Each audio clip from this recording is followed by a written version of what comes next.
imposes because they can afford to put them in place without the bottom line taking too much of a hit. If you're a small or medium-sized business, you can't afford to do that. That's why big corporations love these regulations, because they can use them to strangle their competition. You know, despite the fact that only 6% of their exports, 6% of their exports go to the EU, small businesses have to comply with 100% of the regulations handed down by the EU. Of course, big corporations can afford to hire people to do that behind the scenes.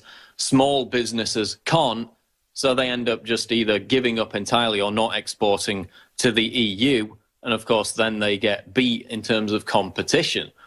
That's why big business loves the EU. So in what way does that represent small businesses? In what way does that represent the interests of the middle class? It doesn't. Now here's the next clip, which gets into the regulations that the EU imposes. They've actually delayed banning, quote, high-powered kettles, toasters, hairdryers and vacuum cleaners until after this vote takes place, because they know if they did that beforehand, it would stoke the anger of the British people, because it illustrates what level of micromanagement and control that we are being forced to labour under by remaining in the EU. So here's the next clip, regulated people. Let's roll it. You've got thousands and thousands of bureaucrats, civil servants and administrators, and their job is to push paper, write on paper, have rules on paper, pile up more and more paper. You just get a mass of growing telephone directory size rules and regulations, one after the other, ceaselessly, endlessly. That is actually what the bureaucracy sees itself as there to do. If the list of EU rules could be put into one document today, it would take more than 2 men to carry it on. Such a document would reach as high as Nelson's column. Regulation is so vast and complex, even the EU is unable to tell us how many laws there are covering different areas of our lives. So we've used some helpful EU databases to make the best estimate we can. Here is regulated EU man waking from his regulated slumber to start his regulated day. You wouldn't think you'd need a law for pillowcases, but the EU has 5. But that's nothing. The pillow inside is subject to 109 different EU laws. As far as we can tell, there are only 11 EU laws pertaining to radio alarm clocks. There's around 400 governing the other stuff on Joe Citizen's bedside table. You can't be too careful with duvets and sheets, so there's around 50 laws governing those. There are 65 laws governing bathrooms, but that doesn't include the contents. How they managed to think up 31 laws for toothbrushes is beyond me. But let's face it, toothpaste is a bit weird, so 47 laws sounds about right. Mirrors have been known to crack and get dirty, so they're covered by 172 laws. As for the shower, well, we've all seen Psycho. Murdering girls like that is now strictly prohibited. Shampoo can get in your eyes and cause discomfort, 118 laws. EU bureaucrats seem terrified by towels for some reason, slightly more relaxed about radiators.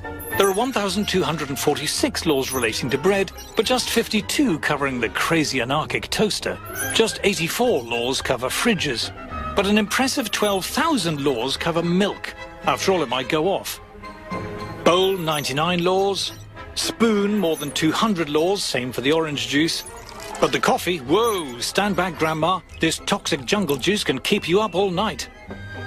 The best dog in Britain is unaware of the odourless fog of canine legislation, but careful Ruby, ignorance is no excuse. Our regulated man leaves his regulated house. There are only 92 laws about pavements, after all they're just pavements, but you get the idea. EU regulation surrounds us like invisible barbed wire. When we're frustrated in our daily lives by needless, stupid EU laws, it's infuriating.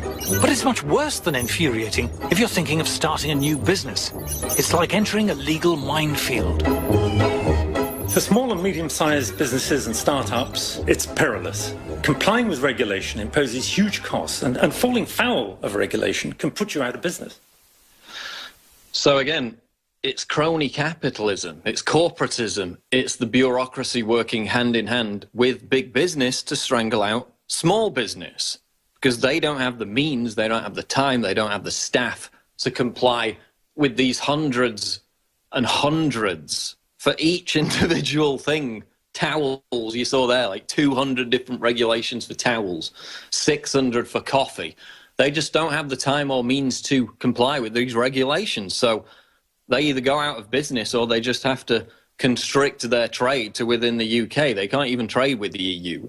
So what is in it for them? And what is in it for us as consumers? And of course, what this has created is this anemic economic growth which pervades the EU, which in turn has led to mass uprisings and civil unrest because people's quality of living is going down. The cost of living is going up. And now we see, you know, right-wing extremist parties springing up and saying that they have the solution, they have the answer. So it's fueling extremism on both sides. We've had mass riots in Europe for the past 6-7 years. So how is it in our interests? How does it make us safe to stay in the EU when these anemic economic policies are going to create more riots, more civil unrest? That's not safety. The Vote Remain campaign claims that we're only going to maintain our safety and avoid World War III if we stay in this bureaucratic mess. Again, it's complete BS. Let's go to the final clip, which sums up why Britain needs to leave the EU. Here's the clip. In the referendum, we will be asked to choose. Do we want to be governed by an organisation which we don't understand, run by people we don't know and haven't elected, who have the power to impose on us laws that we haven't debated and have little or no chance of blocking or repealing? Have you decided what you're... We need to regain the right for British people to make British laws. If people believe that the best way to strengthen the United Kingdom is to hand over every year more money and more power to an unaccountable bureaucratic elite in Brussels, then what they should do is campaign to stay in the European Union. And it comes down to the essential issue, the working man and woman of this country against people who think we have a better plan and a better mind than you. And if you don't like it, what are you going to do? And the answer is, we're going to vote leave. So... There are a number of issues where I believe that we should be leaving. This is people versus the establishment, people versus the elite. I just hope that the mass of people who may not go around being interviewed much, may never get a look in on any of the media or television, come June the 23rd, will be out there saying, this is our chance to get our own back. Give us back control of our own country. With general elections, it doesn't really matter who you vote for, Conservative or Labour, because you know that in 4 years' time, you can change your mind. This time, you can't change your mind. This time is for keeps. This referendum is the most important political act that has happened in my lifetime. This is about our future, our freedom, our democracy, our right to govern ourselves. What really matters is that you should have the power to remove the people who govern you. The reason why the suffragettes went to all that trouble to get the vote was because they wanted to, they themselves, be treated as grown-ups and decide their own destiny. If I was told I would be stewing grass to feed my family in 5 years' time if we left the European Union, I would still do it. It's time to regain our freedom and independence.